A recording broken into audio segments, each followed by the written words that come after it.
नमस्कार, मैं रहबर सिंह बारी। आज के इस बुलेटिन में बात होगी बिहार में एक बार फिर से तख्ता पलट की सुगबुगाहट की, तेजस्वी यादव से ईडी की पूछताछ की, झारखंड के मुख्यमंत्री पर कसते हुए ईडी के शिकंजे की और अंत में बात होगी भारत जोड़ो न्याय यात्रा की और साथ ही साथ ईवीएम पर मचे हुए घमासान की। तो शुरुआत करते हैं आज की सबसे बड़ी खबर से। अभी 2 दिन पहले ही एक तरफ जहां तख्ता पलट हुआ था बिहार में, वहीं एक बार फिर से तख्ता पलट की सुगबुगाहट शुरू हो गई है। नीतीश कुमार ने राष्ट्रीय जनता दल से नाता तोड़ने के पश्चात एनडीए गठबंधन से शामिल हो गए और एनडीए भाजपा के साथ मिलकर सरकार बना लिया। अब इस बीच सब कुछ सही चल रहा था और अ, बैठक भी नई सरकार की जो कैबिनेट की बैठक थी वो भी आज बिहार में हुई। हालांकि कोई निर्णय उसमें नहीं लिया गया मंत्रिमंडल विस्तारीकरण को लेकर, लेकिन ये ज़रूर हुआ कि जो बजट सत्र था उसको फिलहाल टाल दिया गया, कुछ समय के लिए टाल दिया गया। इन सब के बीच सबसे ज़्यादा जो सियासी उथल-पुथल है वो बिहार में एक बार फिर से मच गई है। जैसा कि जो दावा किया जा रहा है राष्ट्रीय जनता दल की तरफ से कि भारतीय जनता पार्टी और जदयू के कम से कम 25 विधायक जो हैं वो राष्ट्रीय जनता दल के संपर्क में हैं और वो कभी भी वो टूटकर उसमें शामिल हो सकते हैं। उधर चिराग पासवान हों या फिर जीतन राम मांझी, वो भी इस नए गठबंधन से नाराज चल रहे हैं। ऐसे में ये भी अनुमान लगाया जा रहा है कि वो भी राष्ट्रीय जनता दल के साथ जा सकते हैं। इसके अलावा साथ ही साथ जनता दल यूनाइटेड के पूर्व राष्ट्रीय अध्यक्ष लल्लन सिंह जो हैं वो भी पूरी तरह से चुप्पी साधे हुए हैं और जो बातें सूत्रों के अनुसार सामने आ रही हैं वो ये कि लल्लन सिंह लालू प्रसाद यादव के साथ लगातार संपर्क में हैं और कभी भी वो दावा ठोक सकते हैं और वो अ, राष्ट्रीय जनता दल के समर्थन में उतर सकते हैं। यहाँ तक कि सूत्रों के बात सामने आ रही है कि राष्ट्रीय जनता दल जो है वो लल्लन सिंह को या फिर जीतन राम मांझी को सीएम का पद सौंपने तक को तैयार है। बस सिर्फ उसको तख्ता पलट की ज़रूरत है। बहरहाल राजनीतिक सुगबुगाहट बहुत तेज़ी के साथ बिहार में मची हुई है और हलचल भी मची हुई है। ऐसा नहीं है कि सिर्फ राष्ट्रीय जनता दल में, बल्कि जनता दल यूनाइटेड में, भारतीय जनता पार्टी में भी चिंता व्याप्त है कि कौन से विधायक ऐसे हैं जो राष्ट्रीय जनता दल के संपर्क में हैं। इस बात की भी छानबीन की जा रही है।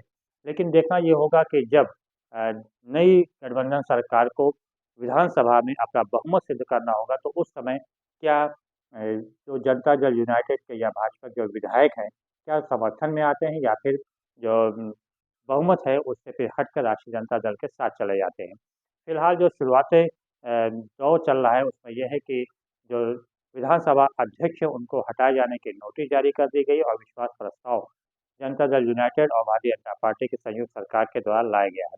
अब देखना ये होगा कि पहले ये अविश्वास प्रस्ताव क्या पास होता है या फिर समर्थन मिल जाता है विधानसभा अध्यक्ष को अध्यक्ष बने रहने का। इसी से ये स्क्रिप्ट साफ हो जाएगी और ये सीन भी साफ हो जाएगा कि आने वाले समय में मौजूदा सरकार रहती भी है या चली जाती है।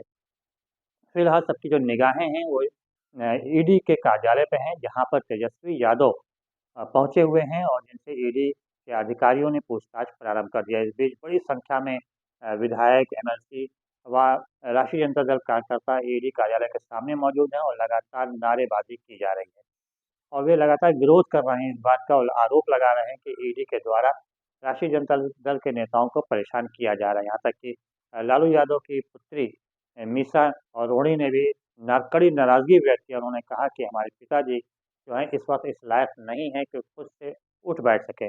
उनको सहारे की ज़रूरत होती है, इसके बाद भी ईडी के द्वारा उन्हें परेशान किया जा रहा है और उन्हें गिरफ्तार करने की साजिश रची जा रही है।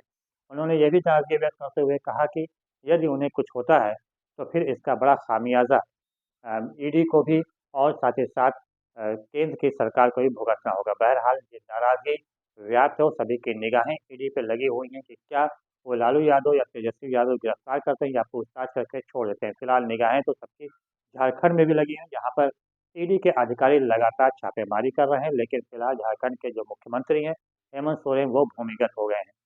एयरपोर्ट को अलर्ट मोड में कर दिया गया है। साथ ही साथ सारी जितने भी बाहर जाने के रास्ते हैं उनके ऊपर भी अलर्ट मोड में कर दिया गया है।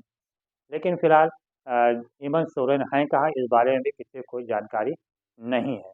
ऐसे में हेमंत सोरेन के ऊपर लगातार गिरफ्तारी की तलवार लटक गई है और अगर ऐसा होता है तो झारखंड में भी एक बड़ा राजनीतिक भूचाल आ सकता है। फिलहाल यही हाल कुछ दिल्ली का भी है, जहाँ के मुख्यमंत्री अरविंद केजरीवाल के ऊपर गिरफ्तारी की तलवार लटकी हुई है।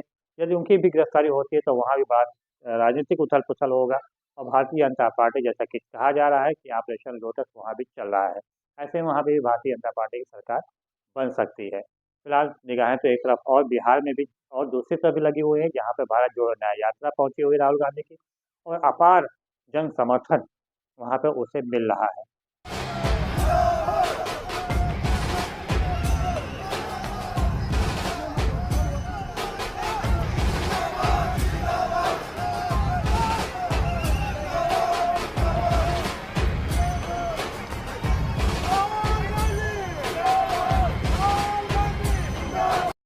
जिस तरह से एक दिन पहले जन समूह, जन सैलाब उमड़ा भारत जोड़ो न्याय यात्रा में, उसे देखते हुए आज यानी कि मंगलवार को जो जनसभा है संबोधित करनी है राहुल गांधी को, वहाँ बड़ी संख्या में लोग मौजूद हुए, कार्यकर्ता मौजूद है।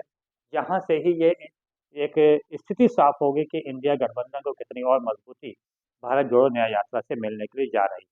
उधर दिल्ली में भी उधम मची हुई है, जहाँ पे ऊपर ईवीएम को लेकर काफ़ी घमासान मचा हुआ। वकीलों ने पहले तो सुप्रीम कोर्ट का घेराव करने का प्रयास किया, हालांकि दिल्ली पुलिस ने उन्हें रोक दिया। उसके बाद बाकायदा ऐलान किया गया है कि वे चुनाव आयोग का कार्यालय का घेराव करेंगे और सीधे तौर पे अधिवक्ताओं का कहना कि अगर कोई किसी प्रकार से अधिवक्ताओं के साथ कुछ भी गलत काम किया जाता है तो इसका खामियाजा केंद्र सरकार को भुगतना पड़ेगा। और ये भी सीधे-सीधे तौर पे कहा गया है कि अगर ईवीएम से किसी भी हालत में लोकसभा चुनाव नहीं होने दिया जाएगा, बैलेट पेपर से ही चुनाव किया जाए। अब देखना ये होगा कि जो सियासी उथल-पुथल मची हुई है, इस सियासी उथल-पुथल का परिणाम आने वाले समय में क्या होता है। फिलहाल रहबत तिवारी को दीजिए इजाज़त। बहुत-बहुत धन्यवाद। जय हिंद, जय भारत। Yeah.